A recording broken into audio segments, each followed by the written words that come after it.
આપણા કચ્છના સરસિંહભાઈ પ્રમુખ બધા નાના મોટા આ જે તે વખતે જે જુદ્ધ જે હિસાબે રચાણું હોય, પણ તેથી વાત એક જ સમજવાની છે કે ક્ષત્રિયોની જવાબદારી હતી, રાજાશાહી હતી.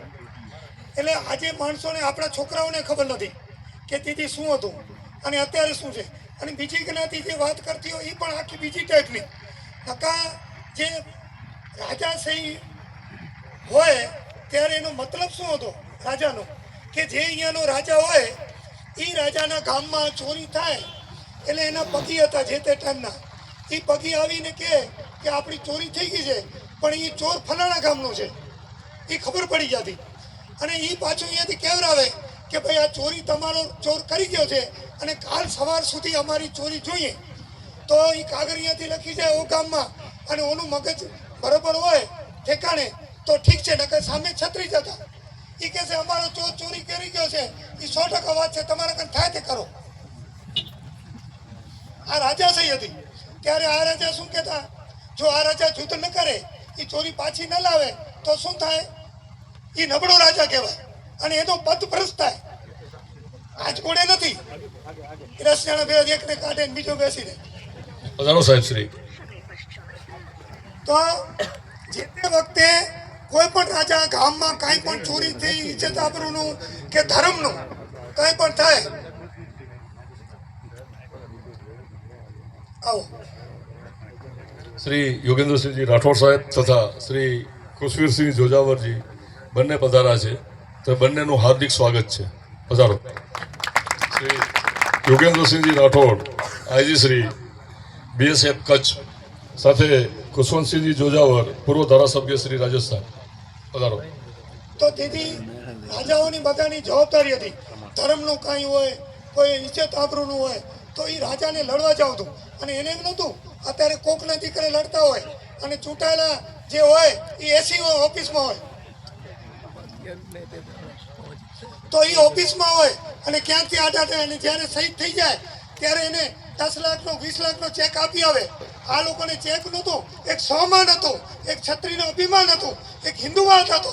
એના માટે આ બધા. અને આજની તારીખમાં કોઈ ડુંગર ઉપર જાજો, આજે આવશે કેટલા વર્ષો પછી આવશે તો એનું વાંક અને હાડકાનું બધાને આવશે, અત્યારે પણ હાજર છે. જે તે વખતે કેટલા વર્ષો થઈ ગયા, કેટલી વરસાદ થઈ, કેટલા ધરતીકંપ થયા, કેટલાય થયા, છતાંય પણ આજે તમને દર્શન થઈ શકશે.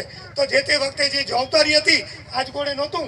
અને જે પછી પણ જે લોકશાહી આપી તો શું આવી કે રાજા મહારાજા બધા વિચાર્યો કે હાલો બધા પબ્લિકને એમ થતું હોય, ભાઈયાતને એમ થતું, એક સેનાપતિ હોય એનો સગો ભાઈ હોય ને રાજાનો, તો એ સેનાપતિ બને, ગામધણી ન બને. ગામધણી તો જે હોય રાજા એ જ હોય. અત્યારે 5 ભાઈઓ 5 ભાગ થાય તો કેટલા ભાગ થાય, તો રાજા કેમ બને? તેથી પણ એ જ હતું કે રાજા દુષ્કાળ બને, દુષ્કાળ પડે એટલે એ જે મોટો રાજો એના ઘરે જાય કે સાહેબ દુષ્કાળ છે બાવા, અને અમને તમે કાંઈક સહયોગ કરો. ત્યારે જે કોરિયું પાટિયા જે હાલતું ત્યારે એમને આપતા કે આ 200 કોરિયું, 500 કોરિયું, 1000 કોરિયું તમને આપ્યું. એ પાછું વરસ સારું થાય ત્યારે આપવાનું. અને એના ઉપરથી તળાવ કુવાને દુષ્કાળ ગાળતા કે ઢોરાને ચરો કે માણસોને એ કરાવતા. મોટી જાગીર કને લેતા. પછી મોટી જાગીર એ પણ એવું જ હતું જે તે વખતે કે મોટી જાગીરો જે નાનાને નેટેજો કાયમ માટે મારે છે, તો મોટી જાગીર એને આપે. પાછું બીજી સાલ પણ દુષ્કાળ પડે એટલે શું કે છે મોટી જાગીર કે હવે તમારો અમુક ભાગ લખી દો. એટલે એ લખી દે કે આ 19 અચોર આંકડીની, એટલે પૈસા એમાં લખાણ કરી એટલે પૈસા આપે નહીં. હમણાં કેમ આપણે તાલુકામાં લઈએ જિલ્લામાં, ગુજરાત સરકાર, કેન્દ્ર સરકાર એવી રીતે જ પૈસા લેતા. તો મોટી જાગીર કરીને લે, પાછું ત્રીજું વર્ષ દુષ્કાળ પડે એટલે અઘાડ કરી દેવું પડે. પછી એ ગામમાં ફરી એક ભાઈ એમનો એ તરફથી આવે બેસે. દાખલા તરીકે જે ગામ હોય એનામાં એ ગામના 2 જણા બેસે. ઘણા કહે છે ને એ ખેંગા રહીને એની ઉઠી ગઈ અહીં. એટલે આ બધું જે પરંપરા હતી, પણ હેઠે કે ધર્મ માટે કે કોઈ પણ પોતાનો વટ ખાતર પોતે ભલે ખપી જાય. અને જે ભાઈયાત હતી એ કાયમના માટે જે જાય સેનામાં કાયમના માટે ભેગા રહ્યા.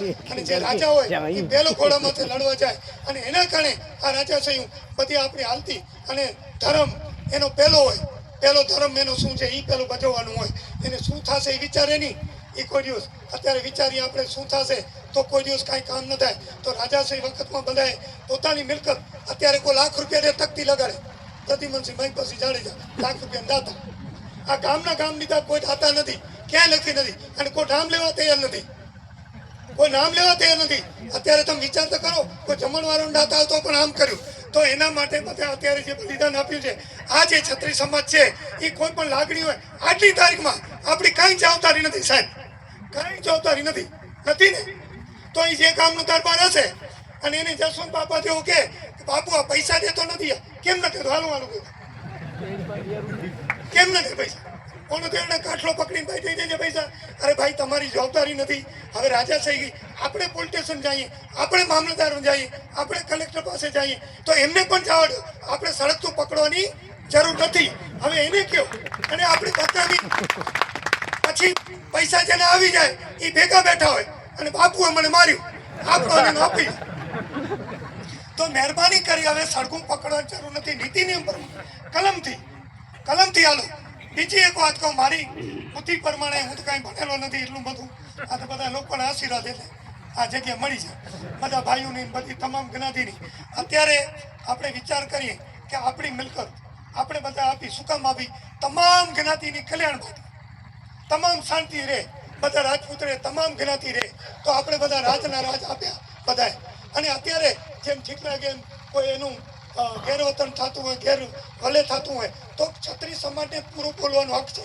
જેને કીધું હોય તમે કોઈ અત્યારે સમાજવાડીમાં 11 લાખ રૂપિયા આપો અને એને નુકસાન થતું હોય તમે કહો કે નહીં કહો, એ ભાઈ આમ ન થવું જોઈએ, મેં 11 લાખ રૂપિયા આપી દીધા છે.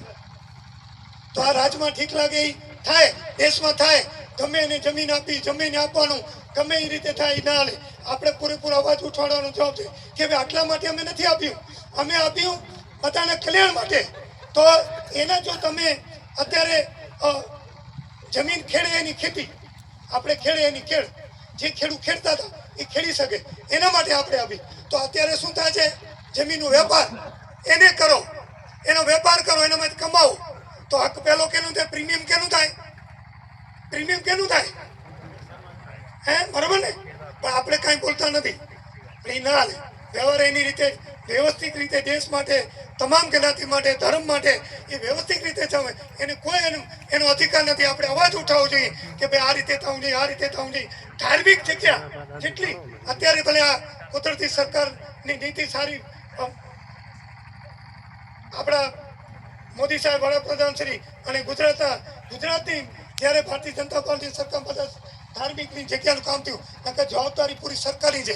અત્યારે કરોડો અબજો રૂપિયા નાનસર કોટેસર જાગીર કહેવાય, માતાન પણ જાગીર કહેવાય, ધીણોતર થાર જાગીર કહેવાય, કંથકોટ જાગીર કહેવાય. એનું બધું કામ કરવાની જવાબદારી એની છે.